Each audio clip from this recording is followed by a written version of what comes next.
cravado na cruz.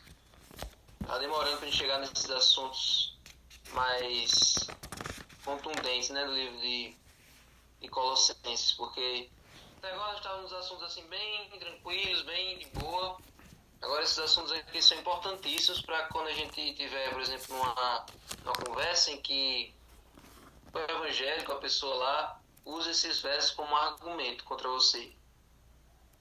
Então vamos entender isso daqui. Colossenses 2, do 11 ao 15, diz assim: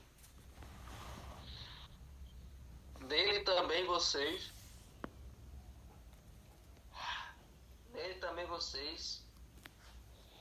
foram circuncidados, nele quem? Jesus. Não com a circuncisão feita por mãos humanas, mas pela remoção do corpo da carne, que é a circuncisão de Cristo, tendo sido sepultados juntamente com ele no batismo, no qual vocês também foram ressuscitados por meio da fé no poder de Deus, que o ressuscitou dentre os mortos. E quando vocês estavam mortos nos seus pecados e na incircuncisão da carne, ele lhes deu vida juntamente com Cristo, perdoando todos os nossos pecados, cancelando o escrito de dívida que era contra nós e que constava de ordenanças, o qual nos era prejudicial, removeu inteiramente, cravando na cruz. E despojando os principados e as potestades, publicamente os expôs ao desprezo, triunfando sobre eles na cruz. Amém? Amém. Então esse verso aí explica muita coisa, mas é pouco entendido. Então vamos entender o seguinte aqui. Vamos começar lá do começo. Como os colossenses, os filipenses estavam sendo o tempo todo atacados por aqueles judeus gentios, ou aqueles judeus que tinham acabado de se converter ao cristianismo, né? Aqueles judeus que, para eles, a lei de Moisés era tudo que importava. Então, aqueles judeus que vieram de Jerusalém vieram só enxanhar a cabeça deles, dizendo assim: homem, olha, vocês têm que se circuncidar, vocês têm que seguir tudo que diz na Torá. Vocês acham que a vida é um limão? Ou que a vida é um mamão? Vocês acham que a vida é fácil assim? Vocês têm que se circuncidar, vocês têm que ir para o templo, vocês têm que raspar a cabeça, vocês têm que fazer um bocado de coisa. E aí os novos conversos gentios lá de Colossos e de Filipos começaram a ficar preocupados. O que é que a gente tem que fazer? Porque o que Paulo ensinou para a gente era bem mais simples, não precisava disso tudo. Então Paulo agora vai explicar para os colossenses, para os filipenses, que não é desse jeito. Que a circuncisão deles não foi feita por mãos humanas, não foi feita quando eles nasceram, não cortou lá o corinho. Não foi aquilo lá. A circuncisão deles foi uma circuncisão da alma. Ou seja, quando eles se entregaram a Jesus, eles morreram para a carne, eles circuncidaram a carne, ou seja, a natureza carnal. Uma vez que eles aceitaram Jesus em sua vida, agora a natureza carnal foi suprimida, ela foi cortada, foi circuncidada, para dar lugar à natureza espiritual. Então é uma metáfora que Paulo está usando, que quando nós colocamos Deus, o reino de Deus em primeiro lugar, nós mortificamos, ou seja, nós cortamos o laço para as coisas da carne.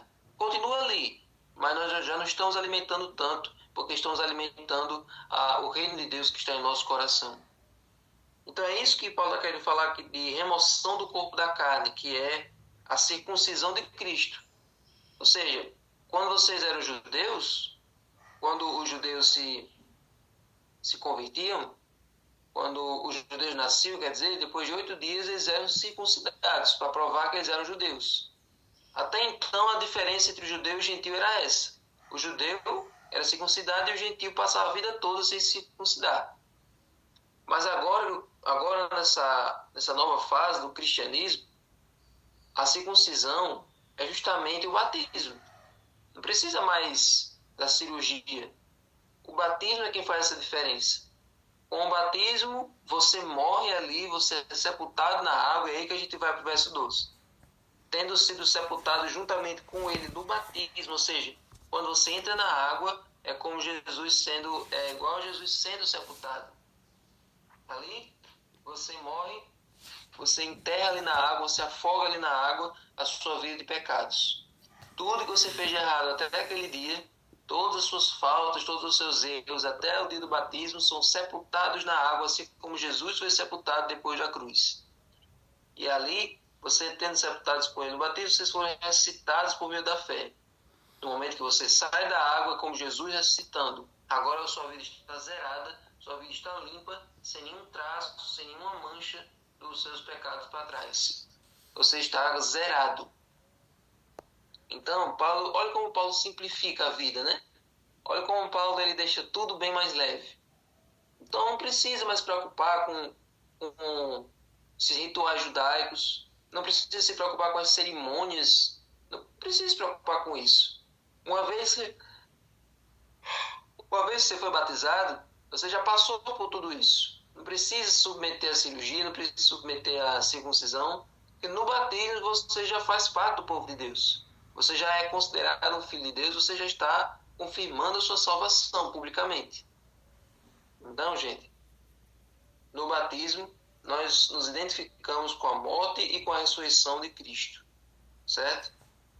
Então, agora nós vamos para o verso aí complicado, que o povo acha complicado, mas para nós não é, que é o verso 14. Cancelando o escrito de dívida que era contra nós, e que constava de ordenanças, o qual nos era prejudicial, removeu inteiramente, cravando-o na cruz. Por que muita gente diz que esse verso é polêmico? Porque muita gente acha que esse escrito de dívida aí é os 10 mandamentos.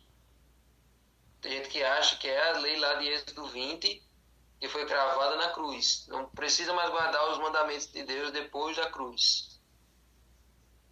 Mas, gente,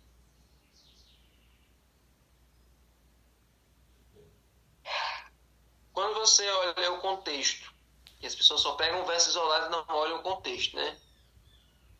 Do que Paulo está condenando aí nos versos anteriores? O que Paulo está dizendo? Qual é a cerimônia que Paulo está dizendo que não vale mais, que não precisa mais? Não é a circuncisão? A circuncisão faz parte dos 10 mandamentos ou faz parte da lei de Moisés? Se o exemplo que Paulo está citando nos versos anteriores, para contextualizar, é uma cerimônia, é uma lei que faz parte das leis cerimoniais do santuário, então por que ele iria mudar completamente para dizer que o escrito de dívida era os 10 mandamentos? Então não faz sentido.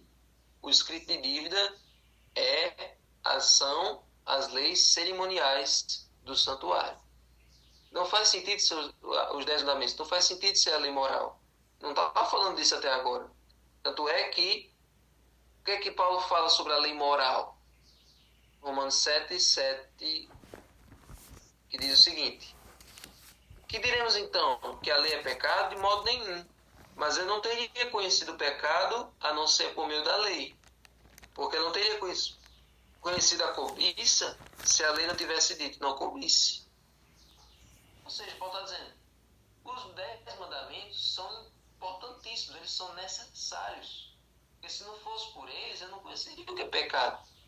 Eu poderia cobiçar à vontade, porque não teria uma lei dizendo não cobice.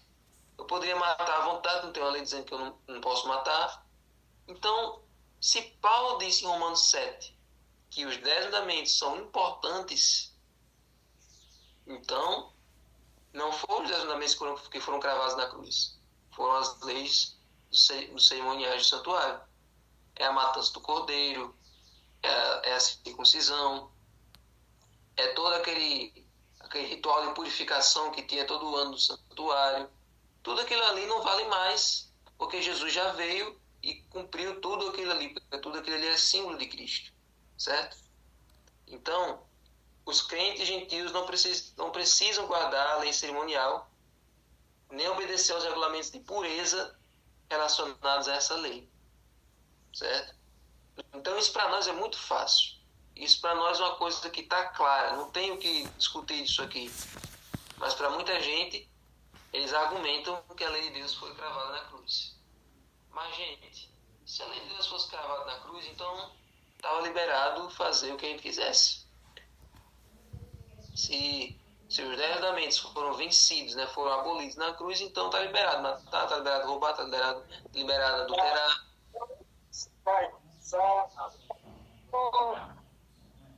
Está liberado tudo que quiser fazer, a gente faz.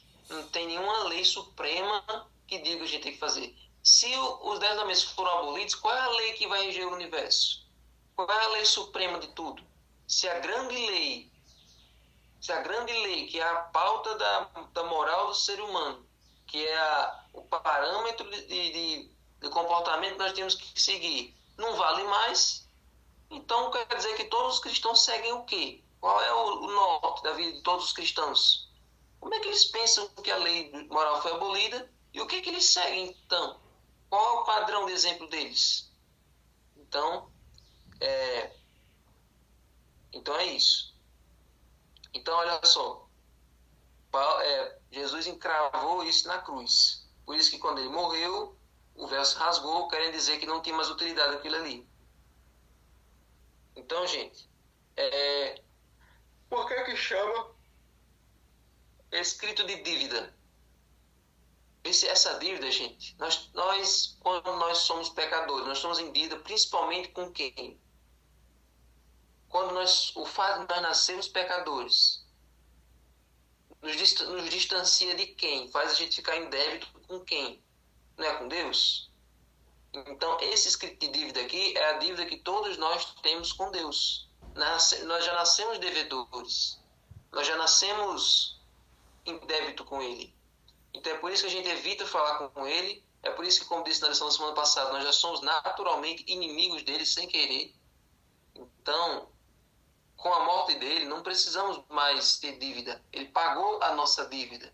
Amém. Ele pagou o preço. Amém. Então, a gente já está com o débito sanado, o débito pago, quitado pelo sangue dele. Amém. Por isso que a gente não tem mais medo de chegar nele. Podemos nos achegar confiadamente junto ao trono da graça para acharmos graça e socorro para tempo oportuno, como diz lá em Hebreus 4:12. Então, gente, foi essa dívida moral que Jesus cravou na cruz em nosso lugar. E é por isso que no verso 15 ele expõe essa dívida ao desprezo, triunfando sobre eles na cruz. Então, é isso que Jesus veio fazer. Não somos mais escravos das ordenanças, não somos mais escravos do nosso passado de pecados. Nós podemos ter uma vida nova, com tudo pago, com tudo restaurado, com a nossa vida limpa, se nos entregamos a Deus no batismo. Amém. Tem algumas pessoas aqui que ainda não passaram por essa experiência. Quando você passar, ou alguns já passaram, mas precisam passar novamente. Quando você passar, você vai sentir uma leveza, uma vida nova. As pessoas são batizadas, elas saem mais bonitas, elas saem com um aspecto de paz, de restauração, de leveza. Então vamos experimentar isso. Quem já foi batizado, que renove esse compromisso com Jesus todos os dias. Amém? Senhor Deus, muito obrigado pela lição de hoje, uma lição muito esclarecedora, perfeita. Nos ajuda, Senhor, a reconhecer o quanto a Tua palavra não dá ponto sem nó, Tua palavra não volta vazia. Nos ajuda a guardar a Tua lei, não como meio de salvação, mas como um exercício da salvação que um dia nos foi concedido de graça por Jesus. E que essa manhã, e que esse estudo do livro agora também seja importante e relevante. Em nome de Jesus. Amém.